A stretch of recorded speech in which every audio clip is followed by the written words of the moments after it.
Performance Mental Training, and I have a very special guest in the house, Betsy Butterick. Hi, Bets. Hi, Lindsey. How are you? I'm so excited. I'm great. I'm really excited to hear what you have to say. Yeah, I'm such an admirer of the things that you teach coaches, and I think our coaches in particular are really passionate about self-improvement, as coaches, of course, and in their lives. And I think communication is such a big part of that. Would you agree? Absolutely. I mean, that's part of why I chose communication as a specialty, is because it's always relevant, particularly with the power that language has and words have to not just convey a message, but our message in a way that is uniquely specific to the team that we're coaching or the individual that we're speaking to. Yeah, and I think, one of the things I hear from coaches a lot about myself is they like that I played and coached, at a really high level, and you obviously did as well. And so I love how you teach because it's so relevant to like the real world, like how we actually go through practices and how we actually go through games. Tell me a little bit about your background, not only as a communication specialist, but also as a player and a coach. Sure. Yeah. I like to start the story when I was 11. I moved to California from the East Coast when I was 11 to the Bay Area. Fell in love with Stanford basketball. It was my dream to play there. I went to camp as a camper. I applied out of high school. I didn't get in, so I put that rejection letter above my bed on the ceiling as motivation to improve. I went to junior college, so I started my college career in junior college. Played for a year there, applied to Stanford again, got a second rejection letter with a very nice note from admissions saying, hey, we realize you've applied twice now. And before I got potentially a third, I accepted a Division I scholarship to UMBC out on the East Coast. So then I played Division I. And I played there for a year before realizing that I wanted time to focus more on academics. Mm-hmm. And so I transferred to Division III Claremont McKenna. So I played junior college Division I, Division III.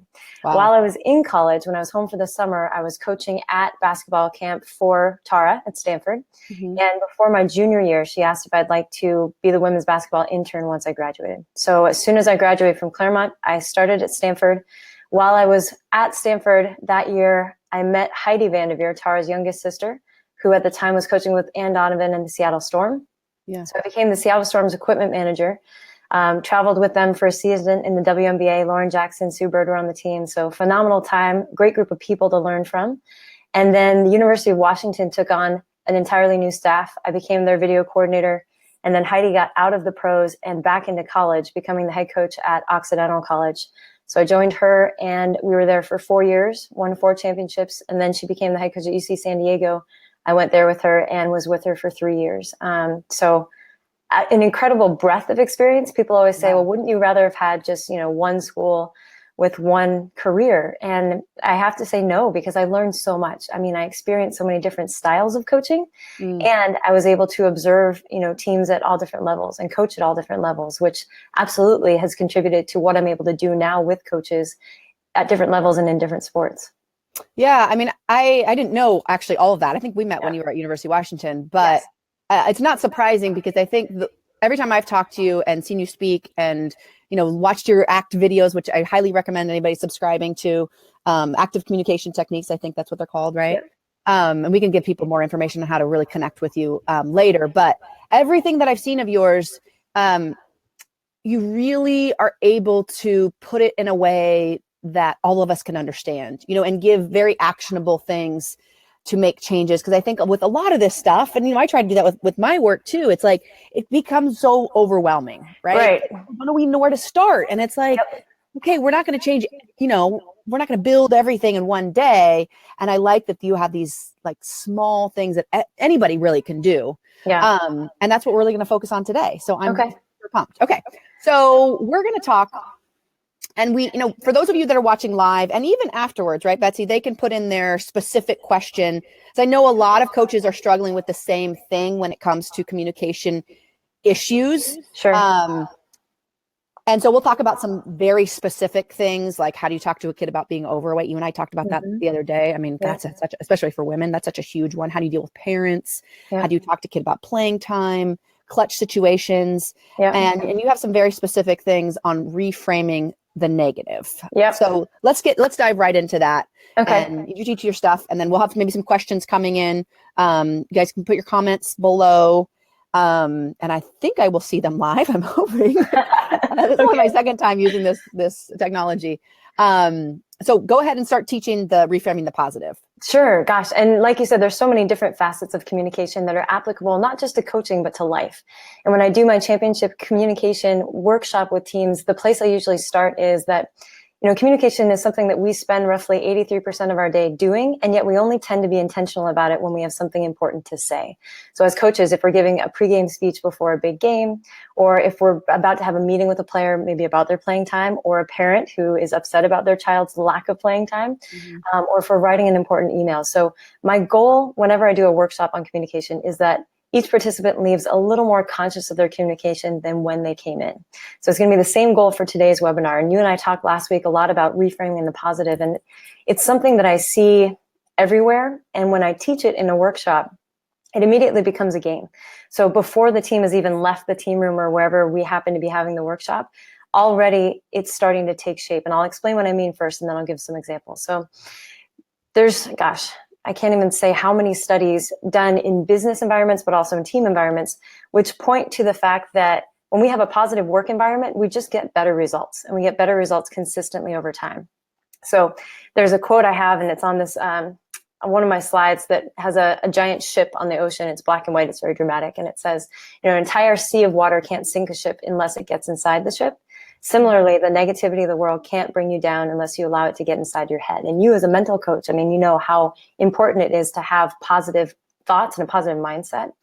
I think sometimes when we think about positivity, or people say, be positive, we feel like it's sprinkling sunshine on a negative situation. And it's so much more than that. It has a direct correlation to our success, but also just to how we learn and how we operate.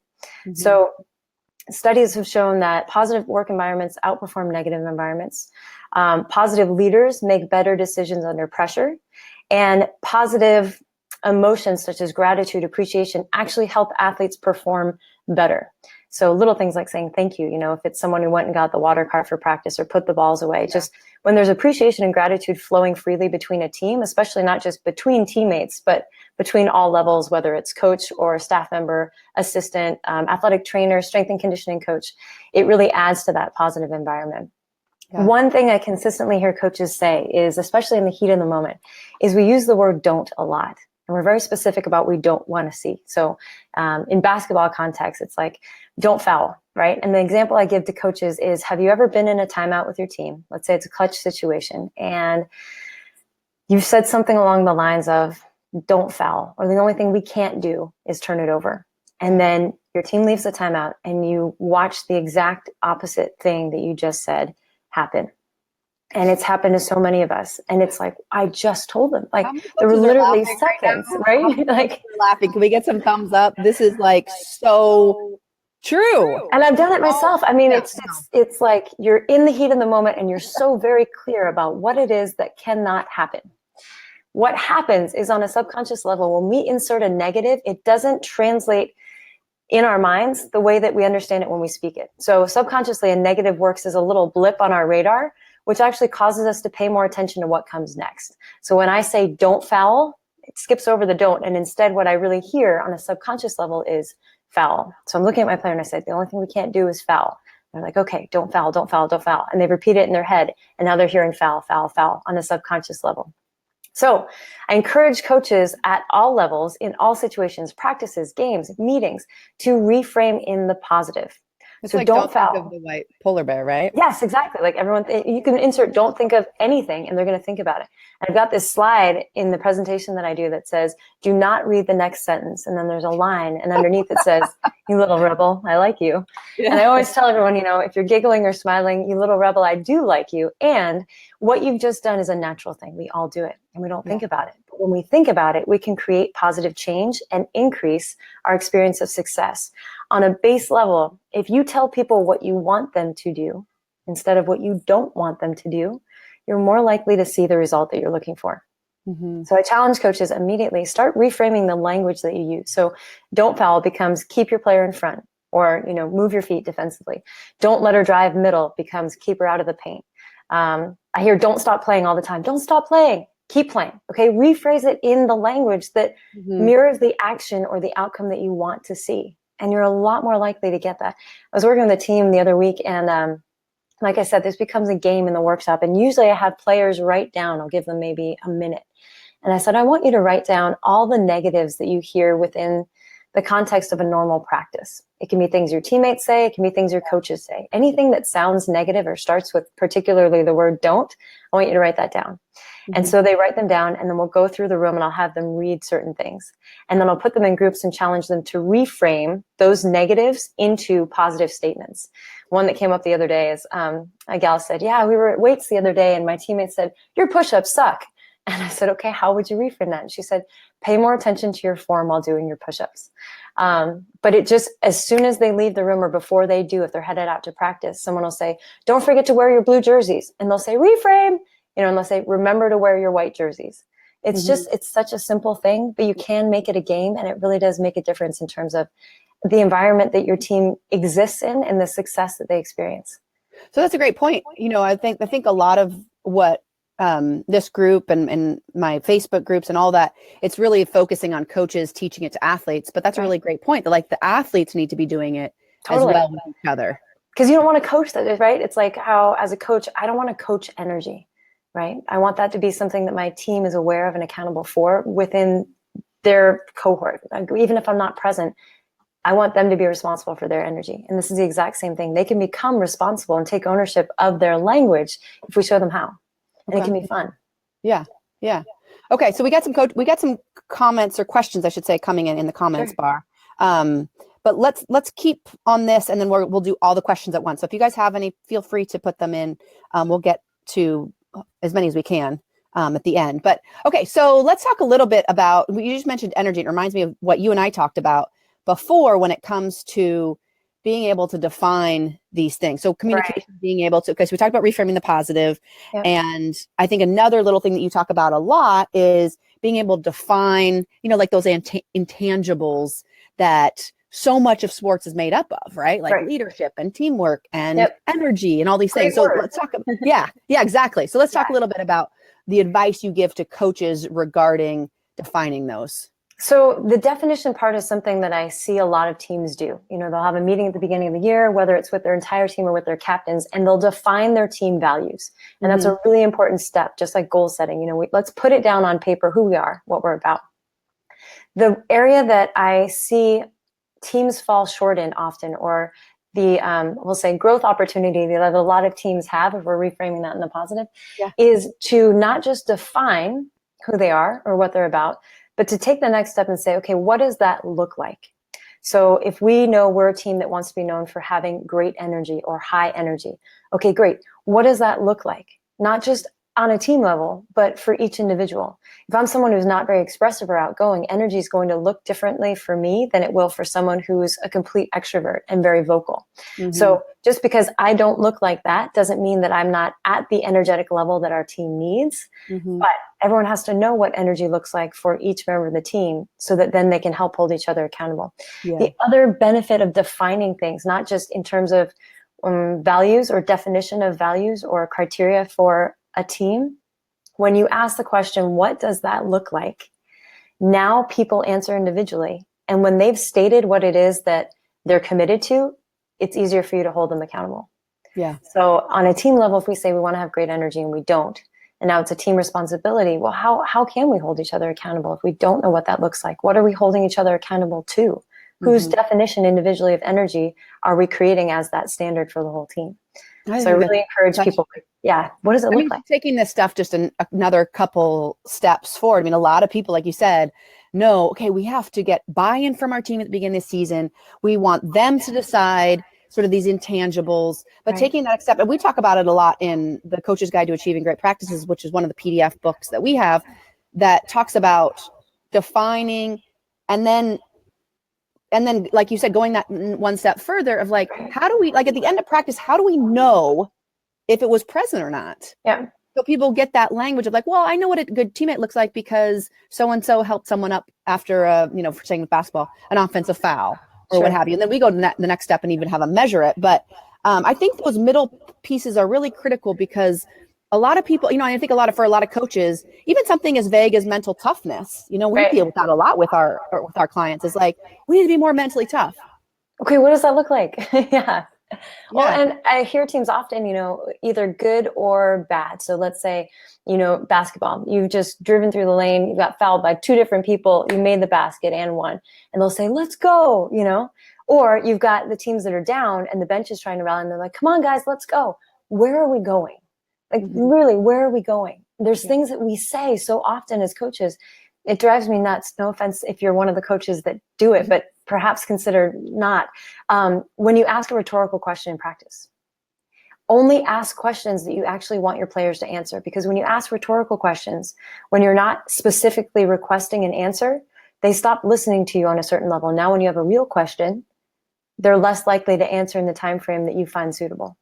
So what's an example of a rhetorical question during a drill? Like if you're frustrated with how your team is performing a drill, like, what are we doing? Is this as hard as we can go? Yeah. It's not as hard as they can go. Everybody's kind of looking around at each other. If they knew what they were doing, they would be doing it correctly. So if you're going to use your voice to ask a question, make it specific and make it a learning opportunity. Make it beneficial to the group. Yeah. I love all that stuff. Okay, I'm just looking at this and make sure this question isn't. Okay, so this is about children. We're going to go into that. But I have a couple others from the specifics that we talked about in the Facebook group. And again, if you have specific questions, put them in the comments. If you're watching live, but you can also do it afterwards. Betsy's going to be nice enough. Or do you want them to tweet you? Or both? So yeah, anybody can, if just at Betsy Butterick, if you want to tweet specifically something you'd like reframed in the positive or a question that you have, just tweet at me. I'll answer those throughout the day after we're off this session so that we don't spend as much time, but then everyone can see kind of the answers publicly to questions that were asked. And put at Positive Perform too, so we can know what's going on with the conversation and keep it going. Okay, so we're talking about small shifts for big impact. Yep.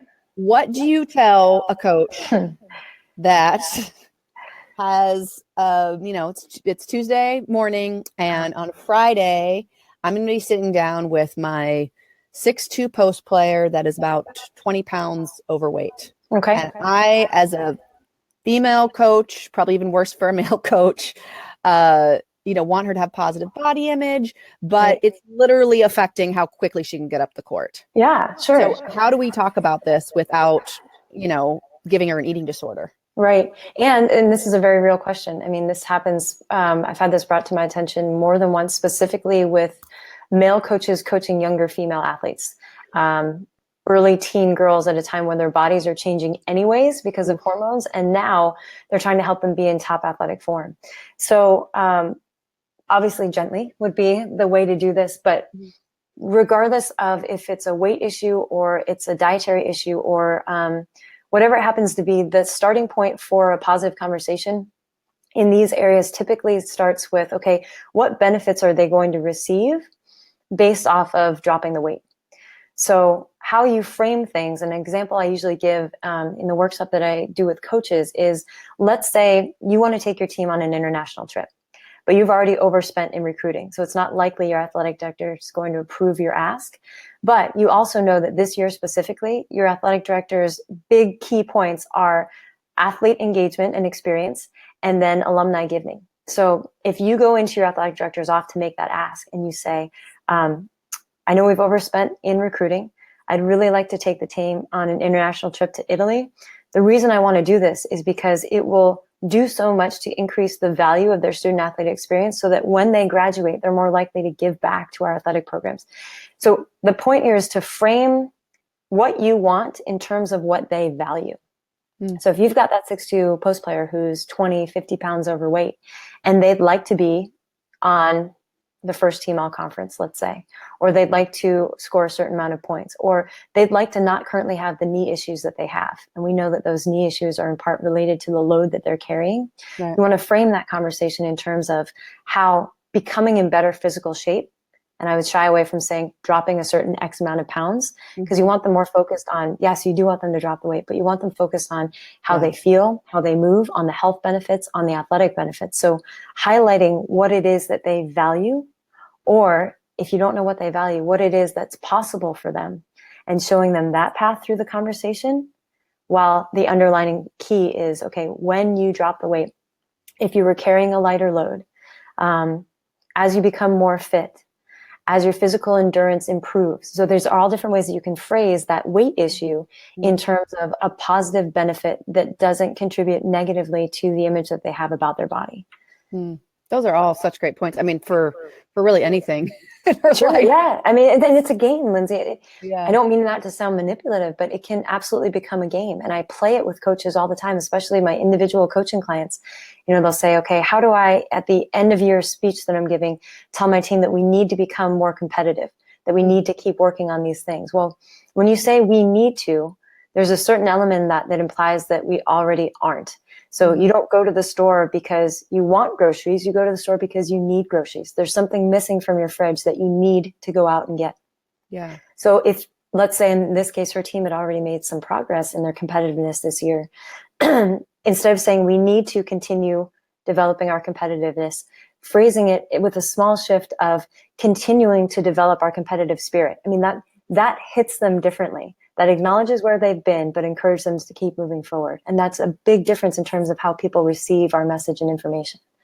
You know, we didn't talk about this, but this is making me, I mean, so many things that you're saying are like these light bulb moments for me, but I think one in particular is figuring out what your individual athlete or what your team as a whole values. Yep. And I think a lot of times as coaches, we assume that, you know, and I see this because I see so many coaches frustrated because their athletes aren't tough enough or they're not competitive enough or all these different things, and really meeting them where they are, you know, and like, I mean, I think so many athletes are carrying around like fear and pressure and not wanting to let anyone down and all those sorts of things. Sure. But also maybe they're more interested in having fun. And maybe their value, like maybe their value is the relationship on the team. Sure, absolutely. And, you know, for those of us that are super competitive, sometimes it's hard to meet people where they are. Right. You know? Especially as a coach. Yeah, as a coach, and even myself as a player, I'm like, suck it the F up. You know, like, I don't know that I was always this like empathetic and compassionate, but I love the thought of trying to figure out what people value. And I know a lot of times coaches, especially with, you know, and we deal with a lot with basketball, but they're dealing with, you know, really tall women a lot of times that maybe feel a little awkward already in life. And, you know, people talking about how they can be an All-American and like, they don't even care. In fact, they probably don't want to be an All-American. Nope, because that's a bigger stage for them to, it's just more attention for them because they're 6'5" and they're already out of place in regular society where they feel it. And I just love that idea. And coaches, I think this is like one really big takeaway. And again, this is something that all of us can work on, I think, in all aspects of our life, is figuring out what the other party values. And and I really respecting that. You know, I don't think I've always respected my teammates that just wanted to have fun or, you know, especially the higher levels. It is hard when you get to those higher levels to really empathize with that. And I appreciate you mentioned that expectation, because if we ask, and a lot of times we assume that either what I value is also what they value because we're teammates in terms of this common goal, or we assume that because we know them, we know what it is that they value. Yeah. And when we actually ask what it is that they value, now we're able to set our expectations in relation to that individual, and doing so meets them where they are. You know, I see this a lot with coaches that have, if you were referring to DISC, it's a high D athlete, you know, someone who's very dominant, very aggressive. Sometimes this is the ball hog on our team. And most people see them as selfish and as a ball hog. They are ultra competitive and they just want to win. And they want to win so badly that when they have less skilled teammates, they won't pass them the ball because it matters so much that they are successful as a team, but it looks individualistic. So when you understand that and you know that this kid just wants to win at any cost, and then you start to coach them, okay, when you share the ball and make a few passes, especially early in the game, the defense has to sag off of you. When you don't pass the ball, they can bring extra defenders. If you want to win, you've got to share the ball. So you can do this in a variety of ways, but knowing what they value, it's knowledge is power, you know, finding out where they are, also where you can expect them to be, where they want to go, where they have no interest in going, so that you can use your energy as a coach to be most effective and efficient in coaching that athlete. Oh, this is such good stuff. I mean, like I said, I can even see in my own career places where I just did not do this. Yep, missed it, right? Yeah, we all have. And we're all kind of in our own minds anyway. Even as coaches, you know, we're adults and we should have this stuff figured out. And so often we just, we either make assumptions or we just see everything through our perspective. And I just love that idea of really figuring out what the other party values and that second part of really respecting it too. Absolutely. Sometimes hard. Yep. It can be. It can be. And it can be easy. And a lot of times we just haven't asked. Yeah. Cool. I like that. Okay. How do you deal with parents? Which ones? So this is people ask me questions about parents all the time, and I will say, if I had the solution for parents, I would be a billionaire. Right. But okay, when we're talking about communication and small shifts, yep. You know, a lot of our coaches, I mean, we have a lot of college coaches. We actually have a pretty wide range of coaches. But I would say college coaches, as you probably experienced, don't have to deal with parents quite as much, especially when you're giving a kid a scholarship. Sure. Yeah. Depends on the level, right? Yeah. But high school club, when parents are paying money, I mean, that's kind of a different dynamic, right? Yeah. And I think a lot of coaches, they're all trying to do their best, and they're spending an inordinate amount of time trying to deal with parents. What are some small shifts they can make with their communication in regards to communication with parents that can make a big impact? Sure. Number one is respect. And that's not to suggest that coaches do not respect the parents of their student athletes. But I know from experience, many parents will approach a coach in a disrespectful way because they're blinded by those rose-colored glasses where their child is the end-all be-all. Right.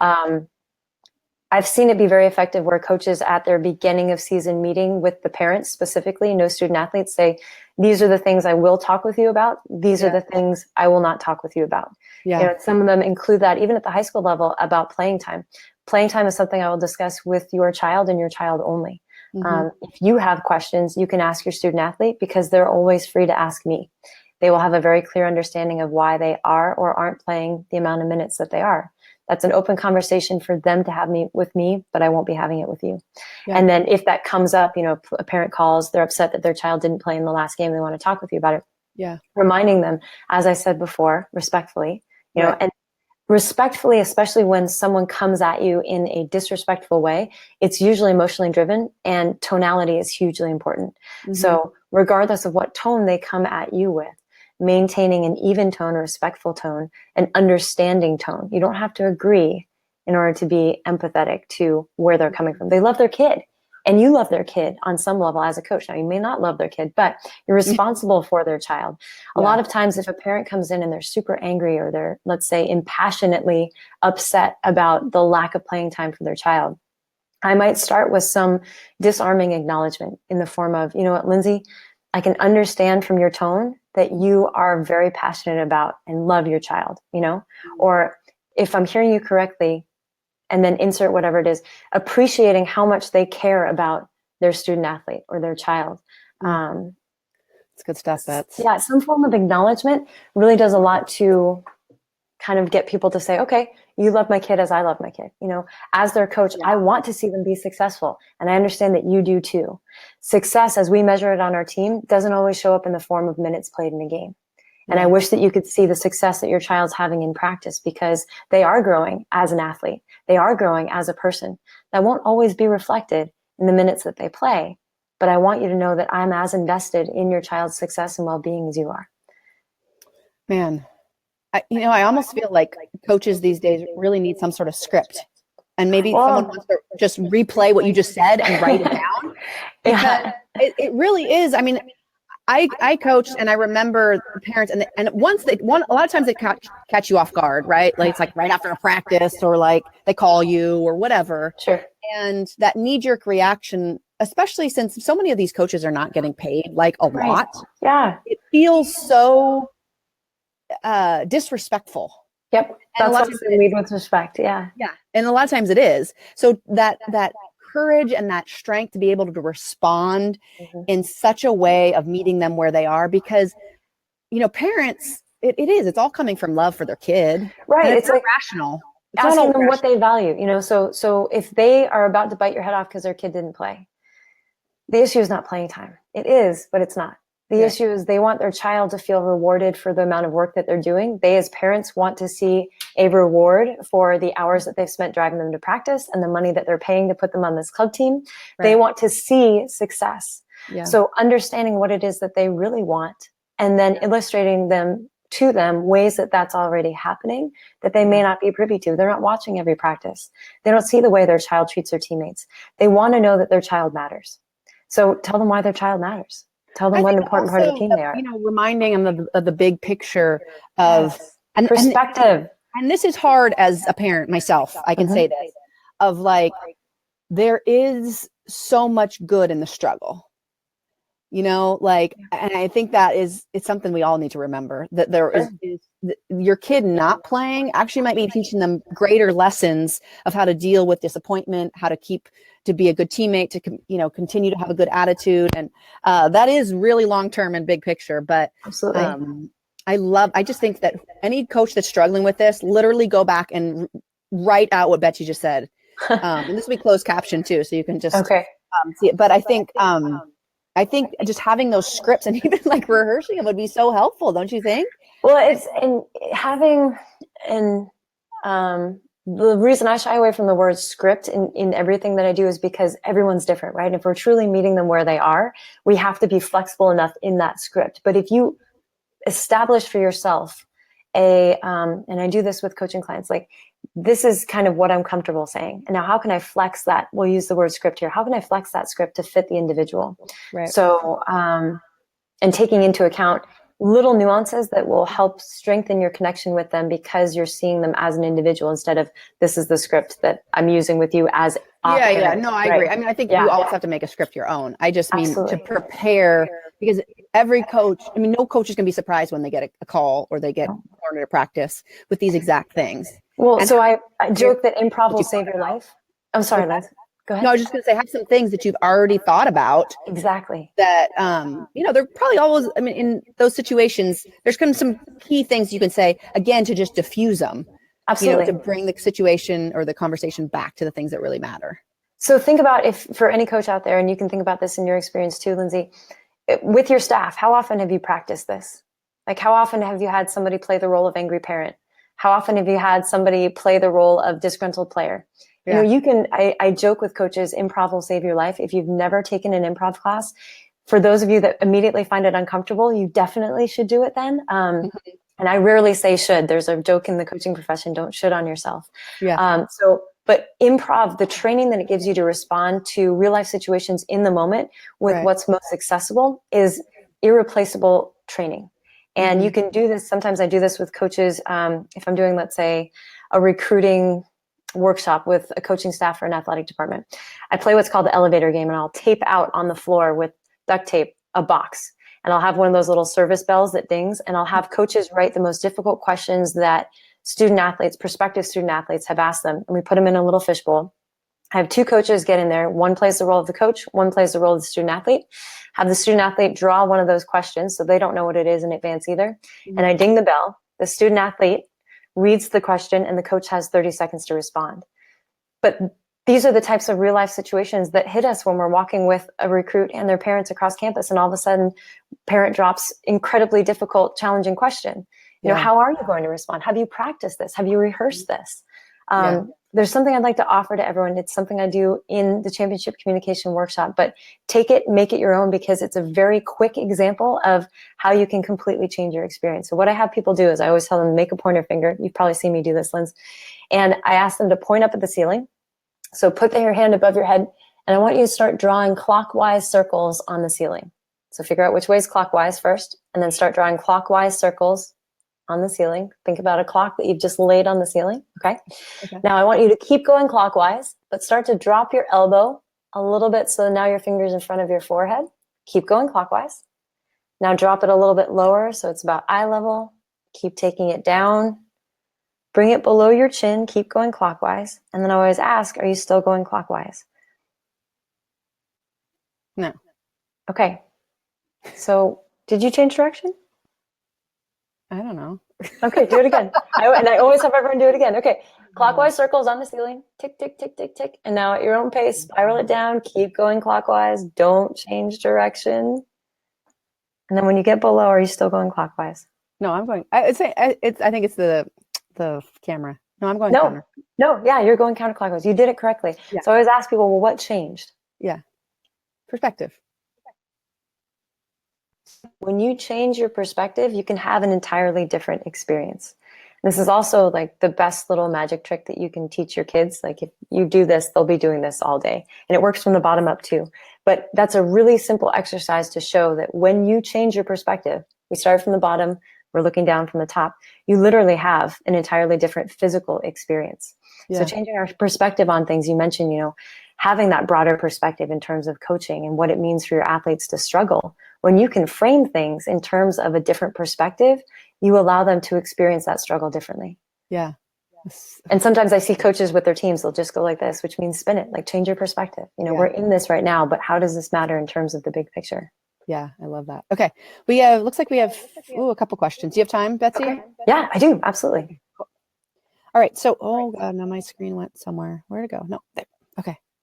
My Mac's sometimes a little more complicated than, okay. So let's go with, Coach Oviat. I hope I'm pronouncing that right. Mike, as many of us coach our own children, what are the best ways to communicate playing mechanic issues to our child player? For example, my daughter has started to throw sidearm. Her coaches and I are trying to communicate she needs to correct a bad habit. Mm-hmm. So I would, I've never coached my own children. I don't have any children to coach yet. So I will say this from the perspective of observing other parents coaching their children. And it's simply to coach them the way that you would coach any other child on your team. And that's particularly important for them and how they're viewed by their teammates. Because automatically there's that barrier of, oh, well, you're so-and-so's daughter, your coach's daughter. In regards to playing time, in regards to how much you come down on them or don't, the tonality that you use with them when you're correcting them. The benefit of being their parent is following practice, outside of practice, you can work on that issue as much as you want. And you can say whatever you'd like to your child. But in the context of practice, in front of the team, in front of other parents, treat them exactly as you would any other player. And if it helps, think about, okay, if this issue wasn't my daughter's, if it was another player on our team, how would I talk about it with them? And then do the same thing. And I think in particular, he's talking also about, just in general, for a lot of coaches, and we talked about this when we talked last week, of critiquing a player. Sure. Like whatever it is, we're always correcting. And probably back to some of your positive reframing. How do we do that in a way that, remember we talked about this, like they're going to hear it, right? And that's part of it. Yeah. So, and there's kind of different levels. There's a lot of options. And I always like to say options are a good thing. So there's a lot of options when you're making a correction. So a basketball example would be if I've got a point guard that comes up and then makes a pass to initiate our offense and she's just passed across our body. What I hear a lot of coaches say is, don't pass across your body. Okay, so that's one. The next level down from that would be reframing the positive, saying pass with your outside hand. Right. Okay. After that, you could say, take it one level deeper and say, pass with your outside hand to avoid the deflection. You could go one level deeper and say, why do we want to pass with our outside hand? And now they have to recognize why it is, because we don't want to turn it over, because I don't want to have them deflect the ball. When they are answering the question, it just deepens their learning understanding. So you've started with don't pass across your body, which is sufficient. That's fine. You've changed it to pass with your outside hand. Now you're telling them what you want to see. You've said pass with your outside hand to avoid the deflection. Now you're adding a why, which is really impactful. You're adding a why to your command or your desire for action. But then when you ask the question, why do we want to pass with our outside hand? And you've said we, even though it's her or him, right? You're talking to one person, but when you're framing it with we, you're sending a message to the whole team. It's a learning opportunity now for everyone that's centered on one person. And when they answer, they've just deepened their understanding of why this is important.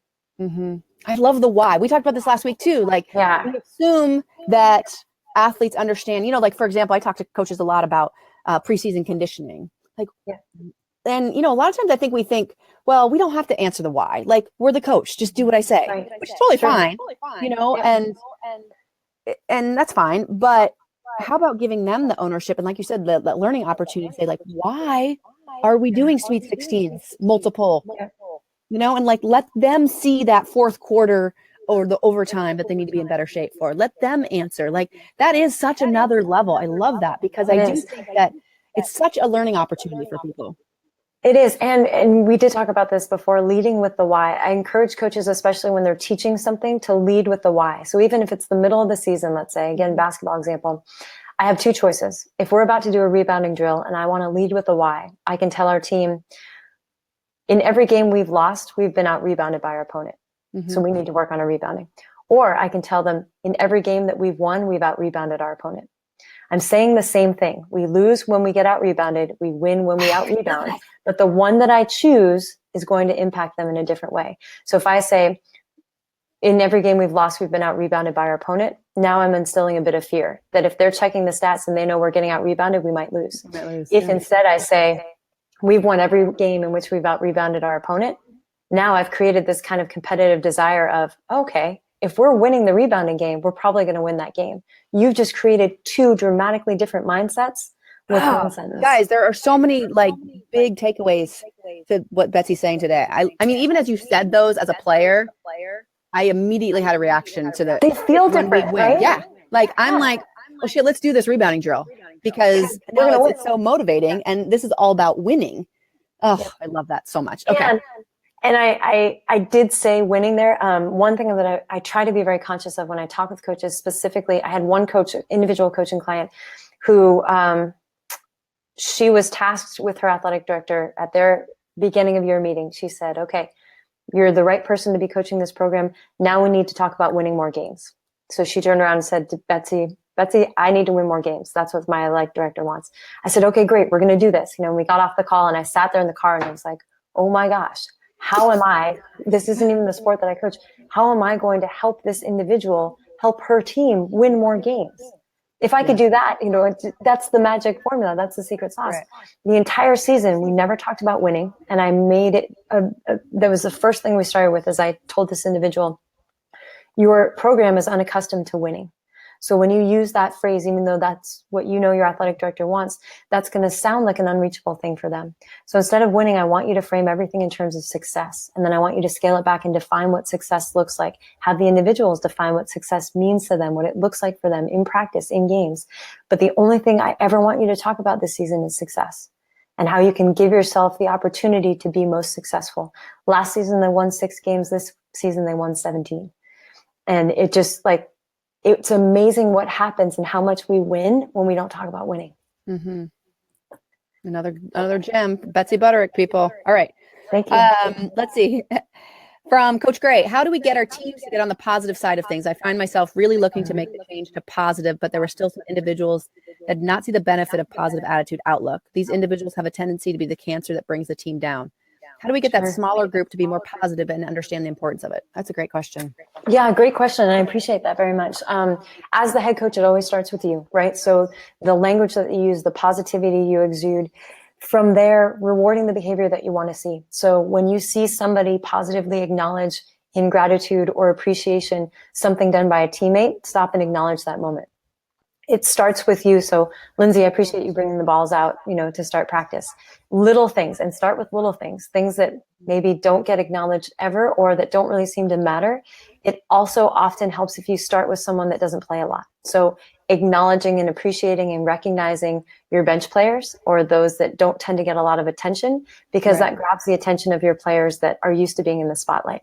Now they're going to naturally want to do things that draw your attention to them in a positive way. Mm-hmm. So starting with modeling the behavior yourself, and then in whatever way feels appropriate, rewarding the behavior you wish to see. And then in terms of the policing department, when you see or observe or hear that kind of negative behavior or language, just stopping and saying, hey, so-and-so, I heard what you said. I understand your intention to be, and yet that's not language that's appropriate for our program, or that's not who we are, or that's not the kind of environment we're trying to cultivate here. Mm-hmm. So sometimes, and it seems sometimes obvious as a coach, how can they not be aware of what they're saying? Sometimes people don't know until you show them. And that's part of why I love video as a coach. You can tell a kid that they're doing this, and they don't think they are. And then when you show them on video, because it's objective and it's non-emotional, when they can see it, now they have an opportunity to recognize their behavior and to change it. I always say awareness is the prerequisite for change. So making them aware of not only what their negative behavior is, but why it matters. You know, if you're videoing practice and they yell at a teammate, you can show them on film what happens to that other person's body language when they yell at them, or the way that they're not listening.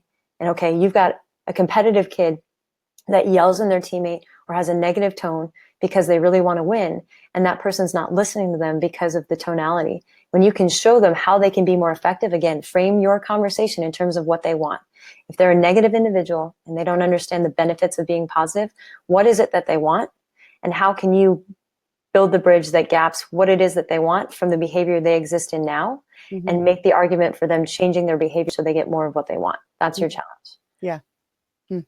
Good stuff. Okay. Coach Gray, Katie, the team I'm working with, she's a mental training coach too. The team I'm working with has stated that they feel their team is a positive environment, but they also noted that constructive criticism is a big issue, both receiving it and giving it. Okay. I'm worried this will affect the team environment later in the season. Lindsey gave me a couple tools to use for this issue that we're going to implement this week to open communication lines. Can you suggest anything else? Perhaps the reframing the positive speech you mentioned earlier in the video. Any additional team exercises or homework they can easily implement in practice? Sure. And the easy implementation is sometimes the challenge, especially when it comes to criticism. So understanding, asking the question for each player, and I highly encourage you to do this in person. Anytime there is a conversation of a sensitive nature or an important nature, whenever you can do it in person, do it in person. If you can't do it in person, do it on the phone. We tend to do a lot of things over text as coaches, specifically because it's something our players are really comfortable with. Important conversations need to be had in person, even if you grab them right before practice or after and say, hey, Lindsey, tell me how it is you like to receive criticism. Do you respond best when I yell at you?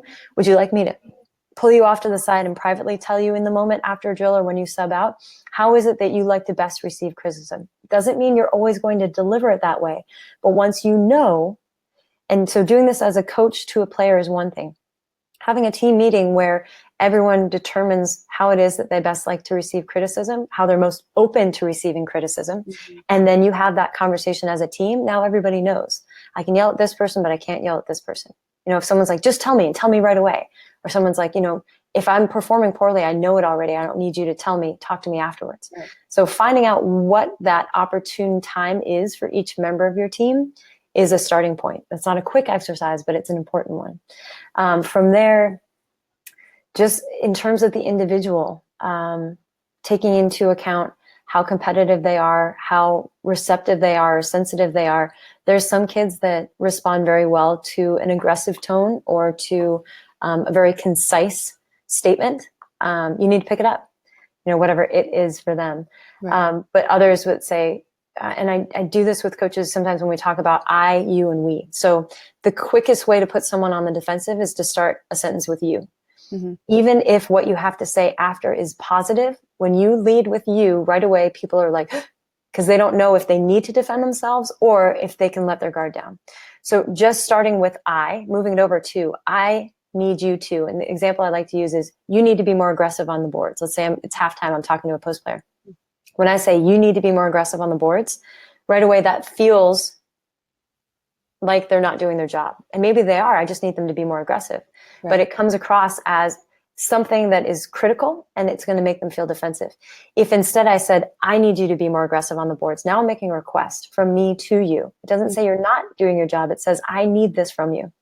If you go to we and say, we need you to be more aggressive on the boards, now this is a team request. And anyone who's a team player is going to want to rise to the level that their teammates need them to.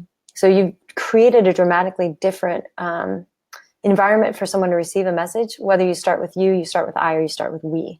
So making that request of someone. So if that helps, take that into consideration. The sandwich method is always great. Yeah. Even if someone has not done something the way that you want them to, start with acknowledgement. So acknowledging their effort, acknowledging whatever it was they did well. I know that you're working to improve, blah, blah, blah.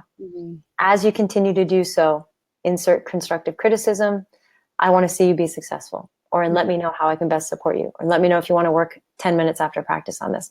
So putting the criticism in there, but starting with an acknowledgement, again, get the guard down, let them know that you're coming from a loving, trustful, respectful space, and then insert the criticism, follow it up with how you can support them. Yeah. Oh, good stuff. And I just want to share with you some positive comments. People are saying, great stuff as always, ladies. And someone says, I came in late and this is the most awesome info I've heard in a long time. Are you recording it? Yeah. So it will be in the Positive Performance Mental Training private group. And then it'll also be on the Positive Performance page. And you'll probably put it on your stuff, Betsy. And you said, is this going on YouTube as well? It will be going on YouTube, and we'll have it closed captioned, so people can share it that way as well. Awesome. Okay, there's a couple other questions, but I think you pretty much gave us enough stuff to work on. There's a lot, guys, and I encourage you to please keep asking questions, even just of yourself or of your staff members.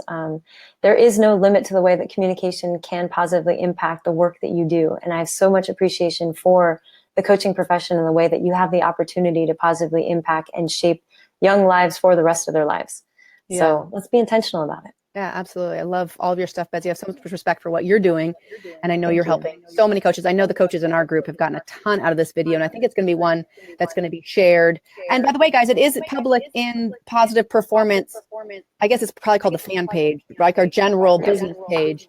You can share it to your coaching colleagues, your players, your parents. You can share it. If you're in the private group, I think you can't share it. But if you're in the regular page, you can just click share, and you can share it to anybody. I know this will be really helpful for a lot of coaches, not just ones that follow us or follow Betsy. So, okay, last thing, Betsy, how do coaches get more information from you, learn more about you, follow you? Yeah. All the great stuff you're doing. Great question, Lindsay. So my website is betsybutterick.com, Butterick. So betsybutterick.com. On there, all the ACT videos that Lindsay mentioned earlier are up. So ACT stands for Active Communication Technique. They're 2 minutes or less, and they're just designed to give you something you can do today to impact the way that you communicate and connect with others. You can also search my name on YouTube. Those videos will come up. Twitter, @Betsy Butterick. On Instagram, it's Betsy the Coach's Coach. On Facebook, it's also Betsy the Coach's Coach. But my email is betsy@betsybutterick.com. You can email me any questions that you have.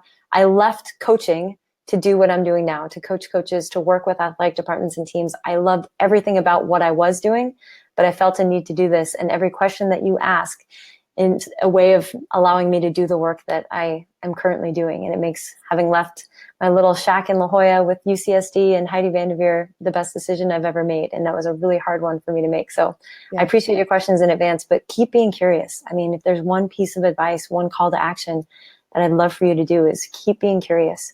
Find out how you can become a better communicator. It's a skill. It can be learned. And the more you learn, the more that you can teach. And the more that you teach, the better we all communicate, the more we succeed. Yeah. Well, and you know, the thing that I love, and I'm sure you do too, like we get to work with the coaches that really are doing it for the right reasons, really care about their kids. And the techniques that you teach are really in line with their motivation in general of like, they want to reach and help more kids, right? They're not in it for the ego. They're in it to help these kids. And the more we can improve all these different aspects of ourselves, including communication, the more we're able to impact these young people for the better. And I think I just so respect what you're doing, and I appreciate your time today. And maybe we can do it again. I'm sure. Yes, Lindsay, thank you so much for giving me the opportunity to share with coaches. And I love the work that you're doing. I'm so glad that we met each other years and years ago and are now sharing the same space to help coaches be their best. So thank you. Oh, absolutely, Betsy. And we'll talk soon. And everybody, you can leave your questions or tweet Betsy. I definitely encourage you to check out those ACT videos and share those as well. And we'll be on in January live with another guest. Thanks, Betsy, so much for your time. Thanks, Lindsay. Okay, bye. Bye. Have a great day, everyone. You too. Bye. Bye.